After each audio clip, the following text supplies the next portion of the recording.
tuna hianin mun hlui poimo tak tak ta zinga mi kung ori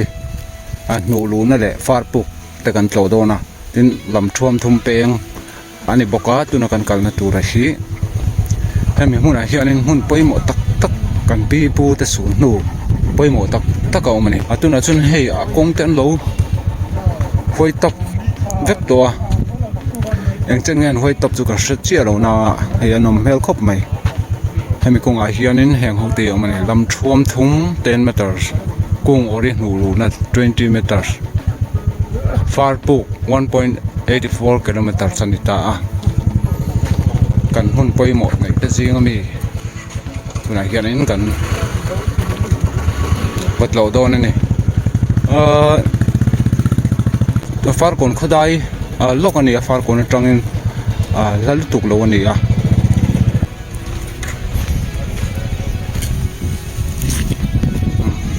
hianin lam thuam thum peng chu kan han kheng chhota helai en tai la lai chek ni o chiang lam thuam thum ani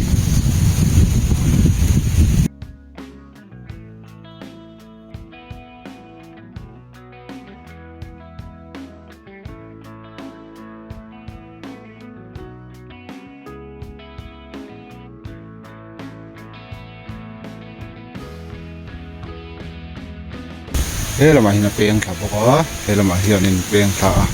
chon helama hin te hian peng boka ne chon helai kan tan chona lampang khani a hi lam thuam thum chu ne tu chuanin helama hianin kung ori nu lu na le far pu ka khawm ta chu kan kal thei le don ne tuna chuanin kung ori nu lu na peng kan thleng ta heti lai bor hinia kung ori nu lu na tianin tlo tu hi kanom ve rengan school nau pang te pol ho ang te khatiang khan hin tlo sup zel ni hei amun ma po hi an be nom thiam khup mai hi far kon anei tu te an en kol trafe ani ai eng thei hon mai an nuam khop mai mun ma vel po heti lai hi kung ori an nu lu na của tắc chu ni ya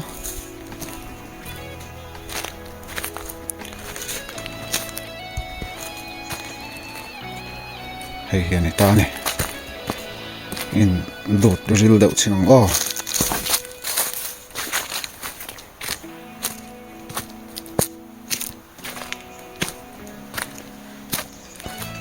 tuna hen khulai kwa khu alo phui deuh hlek to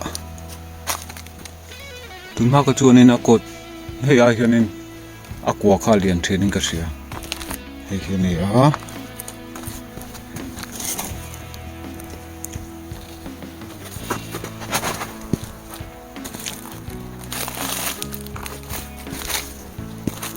pipu te su no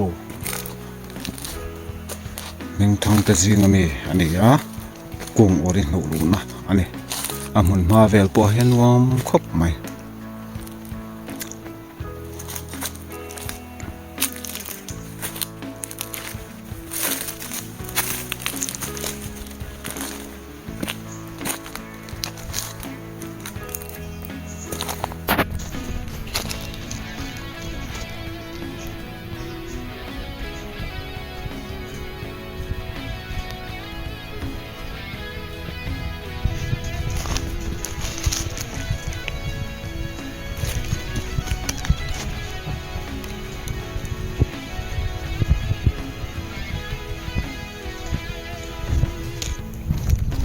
ti hianin a thlang lama a thlang loka hianin hei kong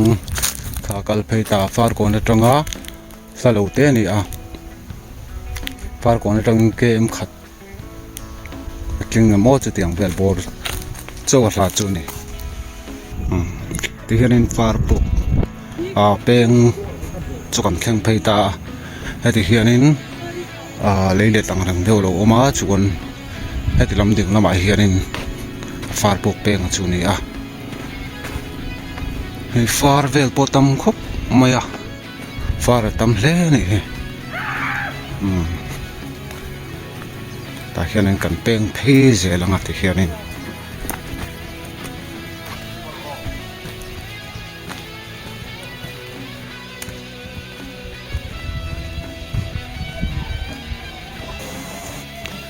hianin far pu peng chu kan thleng phei ta a helai hianin hei traning point an lu siam ve a helai hianin tan kan peng thadon ani lai a hian kan peng thlang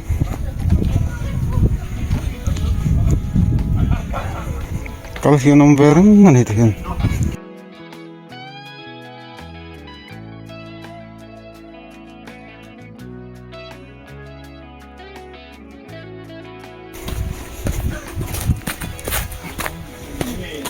ti hianin amun thlan don a step ti hianin lo om tha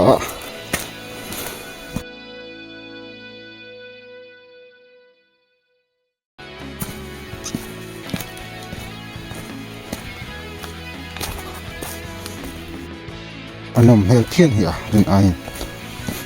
kan hlui te hi kan hlut thiam a poimo a amun ma kan kal te poin bol loi lo te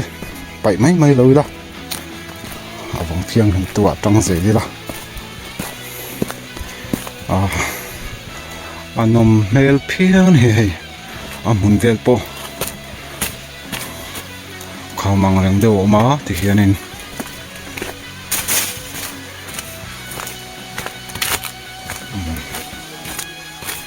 he ta hi tui thiang hlim tak mai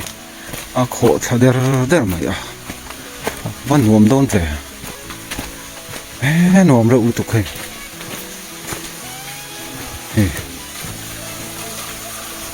la hi tui kho dem mai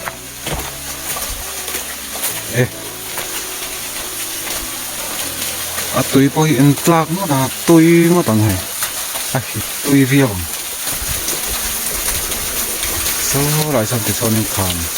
ôm thấy dễ rồi ta cái hình đủ thấy ngay ạ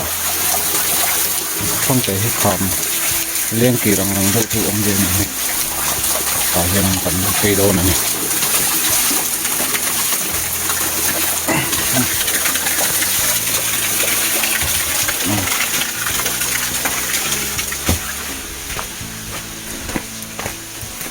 hiện nên lên kia thôi ạ nằm thấy rượu thiên thì công hiệu thế này cái này thể hiệu quả mình hết lại bọn cẩn nọ tự bốc quả hắn lụt thấy về đấy rèm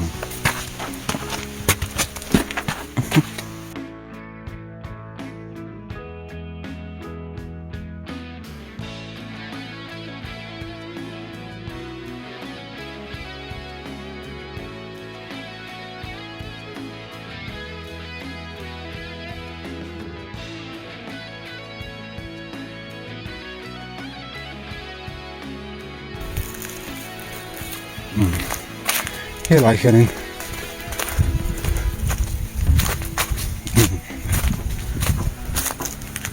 số lại sao không về sẽ lần này sao kalau pitchfork về sim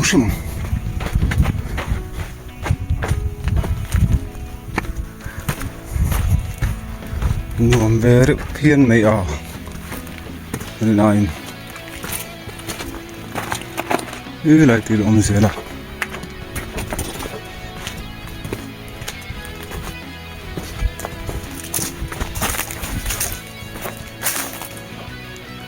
thì hiện là tàu ba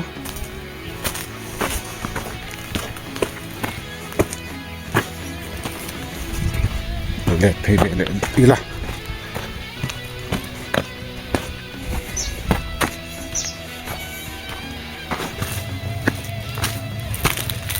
để thấy về đấy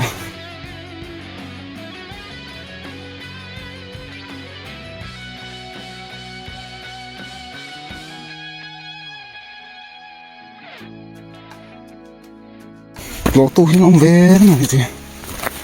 trong khi chân chắn em thấy em mình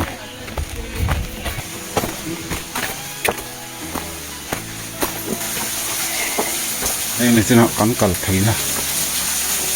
phụ khăn quay dọc khăn ta thì hết thì hiện nay phụ ăn chút hôm nan phụ em tăng cái này ở đây như phải hiện nay nhỉ cái phải ăn hành tị tất cả chúng ta này như này thôi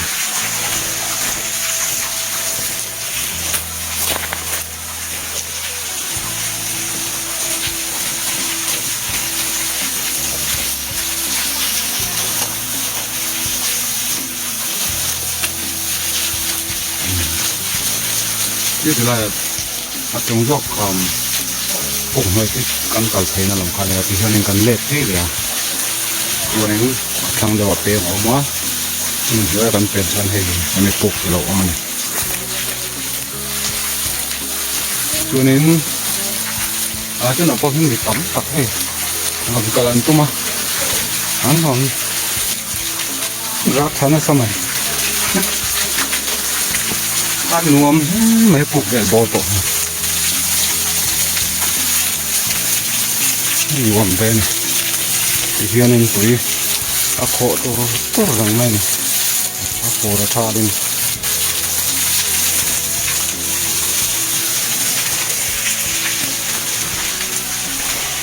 khá rằng cái này đâu mấy ạ lệ sầu về lệ đôn tội là tôi nó cần phục cần nào tổ giống giống khả phát phục anh chị tất cả chú này á phát phục lâu một sắc về tan tele cả tung về tan po thì khai này là công po cần sẽ thấy đủ được hai tay là hai giống giống thì phát phục chú này hết tổ mày này thì khi này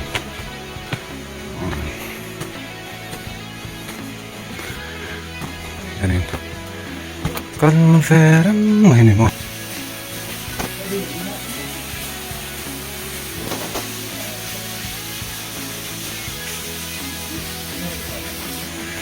lết sổ về lệ trần nôn tổ mấy lạ rằng à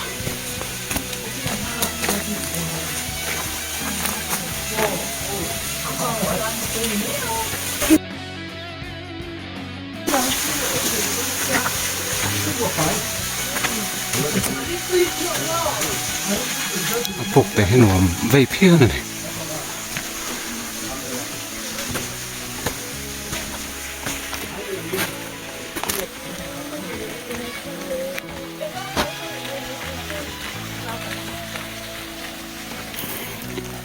thì khả năng phát phục bỏกันlộ trong lệ ta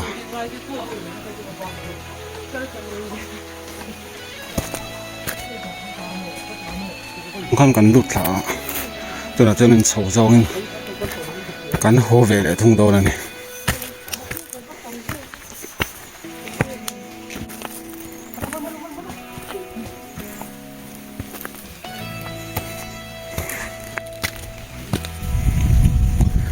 ta thấy hiện nay quay từ sẽ tận lâu xa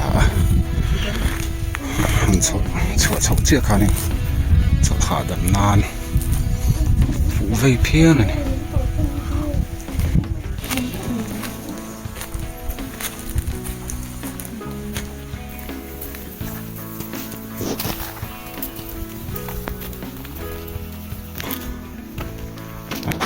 hồ về để ăn đồn tổng lá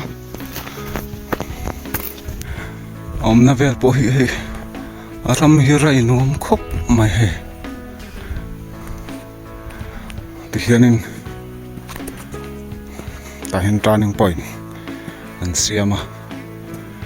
tôi liền được turn point turn về dùng thể đồn này làm ảnh mò thì cần hộp công thủ thì đồn này